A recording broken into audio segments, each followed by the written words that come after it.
So what would you say sets Duke's Hotel apart from other hotels? Because you are very unique. You have a fantastic location. You're the top boutique hotel in London. So what sets Duke's apart from other hotels?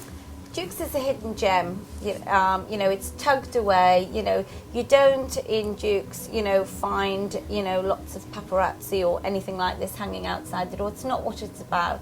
It's about, hidden away. It's a little gem, a little secret. We've got one of the most famous bars in the world, Duke's Bar, and Alessandro, our head barman, really strives to, give that attention to detail, the serving of the trolley and your martini right next to you. It's theatre, and what makes us different is, again, I believe it's our service, our ultimate service that we offer to everyone who walks through that door. Attention to detail with product is important. All of the bedrooms are individually designed, and there's lots of little secret areas in the hotel. So we've got the garden area, we've got the conservatory, we've got the Perrier lounge. It's all lots of lovely little small areas around a 90-bedroomed hotel. And it feels very homely as well, like one's home. Yeah. Congratulations. Last year you won at the World Travel Awards Grand Final in 2011. You won the World's Ultimate Service Award. Yeah, absolutely. That was something I was really proud of for my team.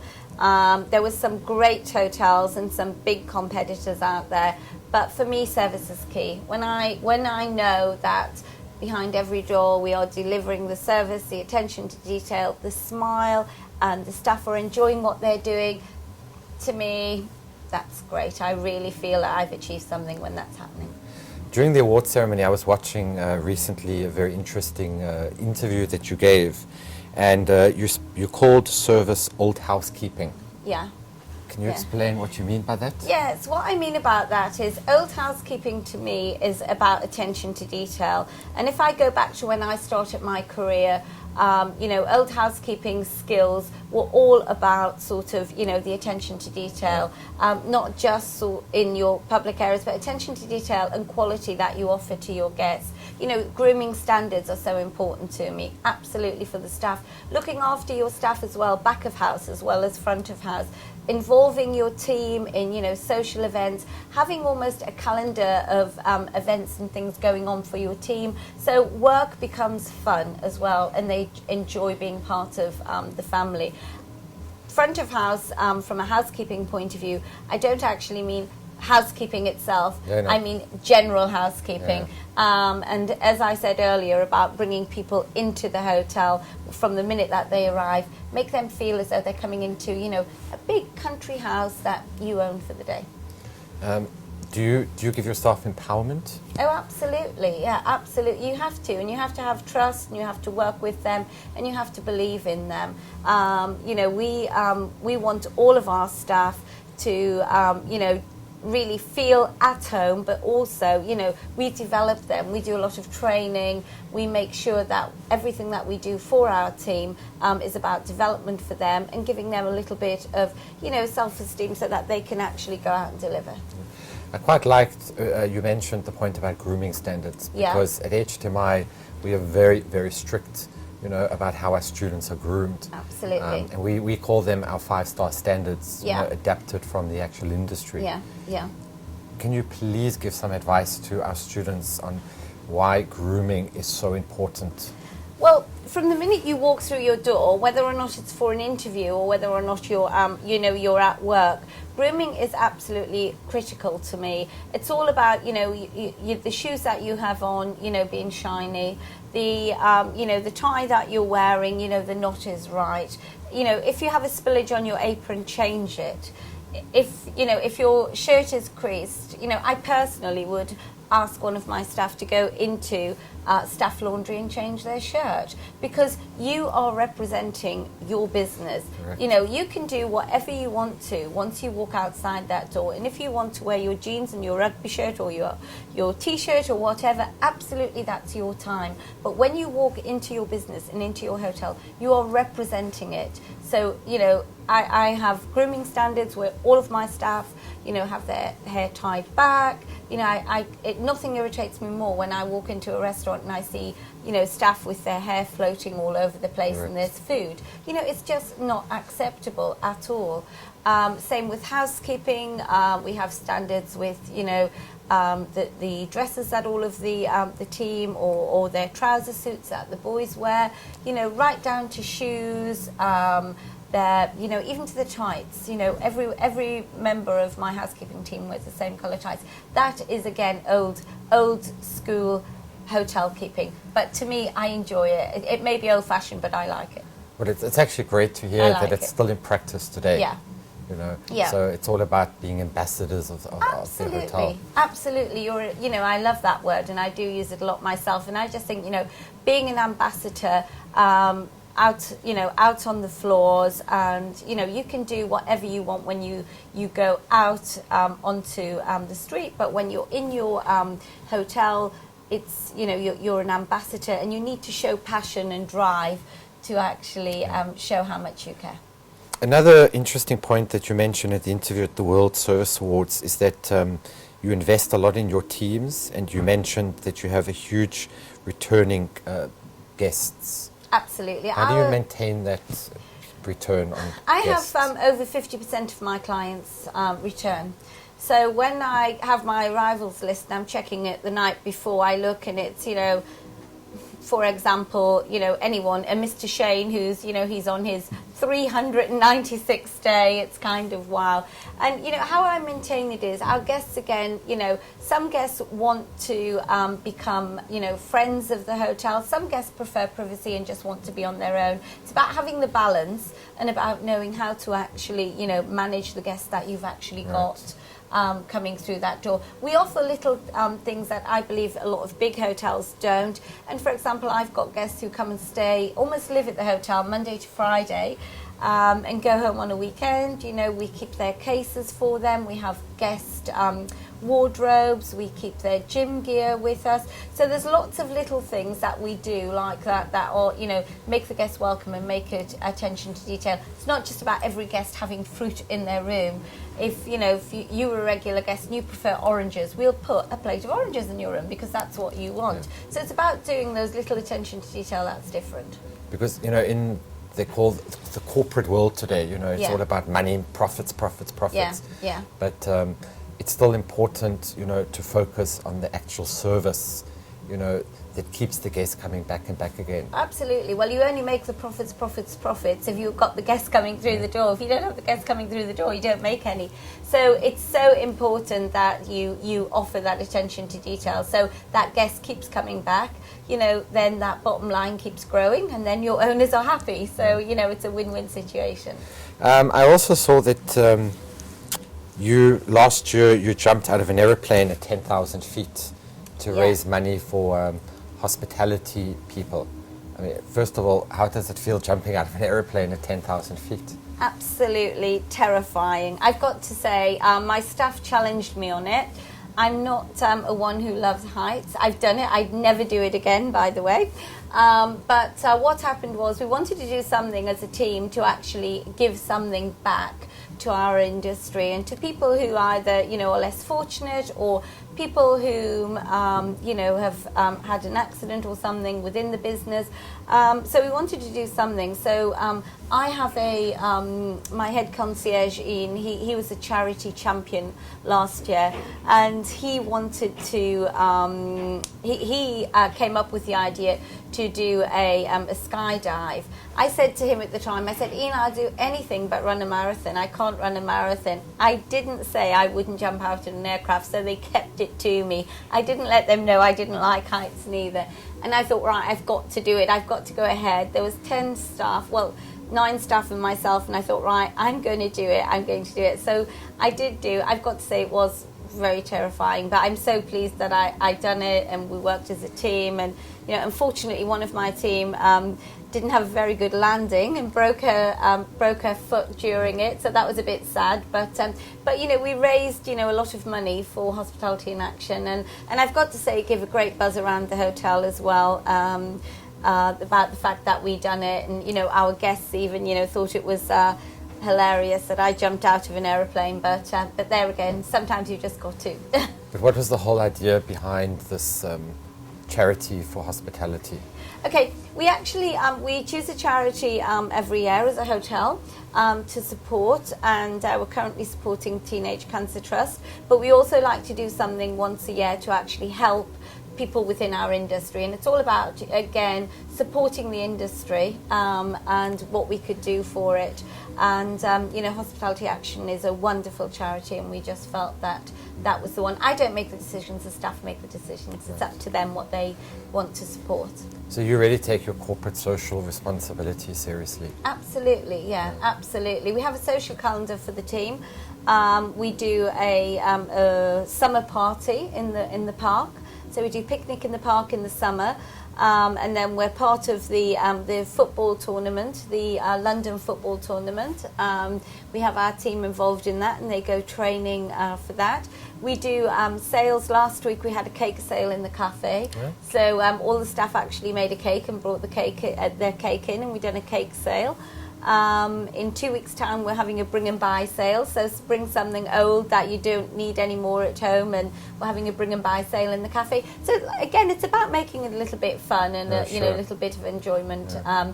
And I also like social events when it's Easter. We put daffodils in the cafe, and we give all the staff an Easter egg. At Christmas, all the staff get a Christmas present from the company. So it's these little things, just making. We all work so hard. The hospitality industry, it's a hard. It's not an easy job. It's not a 9-to-5 job. But it's about when people are here and they're in the industry, what I want to do is just make it as enjoyable as I can for them. So it's all about motivating your staff. Absolutely. No, I think that's really wonderful. Yeah, and we have a staff member of the year. We do staff member of the quarter for front of house, back of house. We do a grooming award, so we do Mr. or Mrs. Smarty once a quarter. I like that. Yeah, so that's really good. And then we have a staff member of the year, and the staff member of the year this year has just come back. She came back yesterday, actually, and she won a holiday to Dubai for herself and that's sponsored by the hotel? It is, yeah, wow. Absolutely, yeah. That's very, very impressive. You're also one of the founders with two fellow general managers of leading hotels and of the leading ladies of London. Yeah, correct. Can you tell us what that is about? Yeah, what it is, when I joined Duke's Hotel and coming to St. James, it's a very male-dominated area, St. James, and I felt quite lonely being a female director of a business around this area, and wanted to actually connect with more females in business around here. So I decided to actually speak to a couple of colleagues in industry and come up with Leading Ladies of London. And what it is, it's actually for fellow colleagues in luxury hotels where we have a social gathering and to help younger people coming into the industry. So we work with the Voice Society for young people coming up through their mentoring scheme. We do social events, we help different colleges, universities, just to encourage more females into our industry, and also to make them realise that it's not a male-dominated industry only at the top of the business. The industry, hotels have been renowned. I've never worked for a female general manager, and I've been in the hotels 28 years. So all the way through my career, I worked, for a male, a guy general manager. Never ever have I had a female general manager. And I think when females are coming into the industry, what they do is, from a career ladder, they come in from college, university after they've qualified, and then it's where do they go next and what do? They either sort of settle down, get married, have a family, and it was to make sure that we could actually show other females, other ladies, that there is an opportunity at the top if you're willing to work and sacrifice. I think that's fascinating because I've been at HTMi now coming up 6.5 years, and the trend we've seen over the last couple of years, every semester we actually have more female students than we actually have male students. Yeah. So I think there is this huge trend of more ladies actually going into this very exciting industry. There is, and I think it's super, but it's them lasting through that career journey. Yeah. That's what it is. It's when they get to their mid-20s and, you know, whether they settle down or what they decide to do, it's about that next loop. We get a lot of females who come into the industry, and once they've got to that middle management level, they move out of it. What we need to do and what we need to encourage is for them to keep going and keep striving forward. Yeah. I was doing some fascinating research on yourself, and I was reading actually last week a lovely article. Your motto in life is, once you stop enjoying what you do, stop. Absolutely. Yeah, absolutely. I mean, you know, it doesn't matter whether it's social or whether you know, it's within your workplace, but, you know, wake up every morning and think today's going to be a good day. Yeah. Okay, once you wake up and you say, you know, I don't feel good and today's grumpy, you'll have a grumpy day. You know, so wake up every day and think today's going to be a good day and, you know, I'm going to learn something. I set out every day to learn something. Might be the most minimal thing, but as long as I've learned something in that day, and I like my staff to feel the same as well. So Yeah. it's all about being positive and Positive energy. you know, and having that passion and Yeah. energy and so on. Yeah, absolutely, yeah. And I try to drive that through to the team also. Your recession busting tip: keep your eye on your costs, but don't compromise your standards. It is so hard to win customers back. Absolutely. You know, which goes back to what I shared earlier, and it's all about, you know, the repeat guests. Owners, operators, you know, absolutely I agree, and 100% the support, you know, bottom line Yeah. profits. But, you know, if you're managing your costs, you're managing your team, you're managing your business, you know, from the sales point running through, it'll all work beautifully. Right. If you don't, then it won't. How would you describe your leadership style? I think from my leadership style, it is, I'm very fair, I'm hardworking myself, so I don't mind putting the hours in as much as the staff puts the hours in. But what I would say is I like to develop people. I'm strong on developing for the future of our career. Attention to detail is critical to me. I'm sure some of my exec team would say I'm quite challenging, and I put my hands up and I admit it, I am quite challenging, but it's to actually strive to be the best. What would you say is the difference between being a manager and being a leader? I don't think there is a difference. I think, you know, both qualities come under one umbrella. And I think when you're managing people, it's about leading people. Correct. When you're a leader, it's about managing people too. So I don't think there is a difference. I think it's, you know, it's one umbrella. What is your vision for the future of hospitality? My vision for the future is I'd like to see more female leaders within our industry. I'd like to see government, especially the UK government, backing our industry more. I'd like to see more investment in our industry, so and being more proactive, so that we can actually strive to make it, you know, a career for the young people coming into the business, rather than it being a job, which still it is a challenge. And I think sort of, you know, with all IT, what's, you know, all the developments in the IT world, etc. now, you know, it's kind of, let's not lose what hotels Correct. and our industry is all about. You know, the days when, you know, you're checking in on the on your laptop to come into the hotel, and, you know, you're losing that front of house staff, you're losing that concierge. I don't like it. I think it's a bit dangerous. I think, you know, when people come to a hotel, they want to experience all the luxuries that they don't have at home. Correct. And that's what it's all about. So, you know, for my vision personally, it's just about keeping tight with, you know, your service levels and driving that attention to detail forward. Of course, we're living in a very technologically advanced time. Do you think there's always going to be that need, that personalized service? I personally do feel that. IT is not my strength at all. And I get more frustrated. If I could, I'd still be carrying a diary around.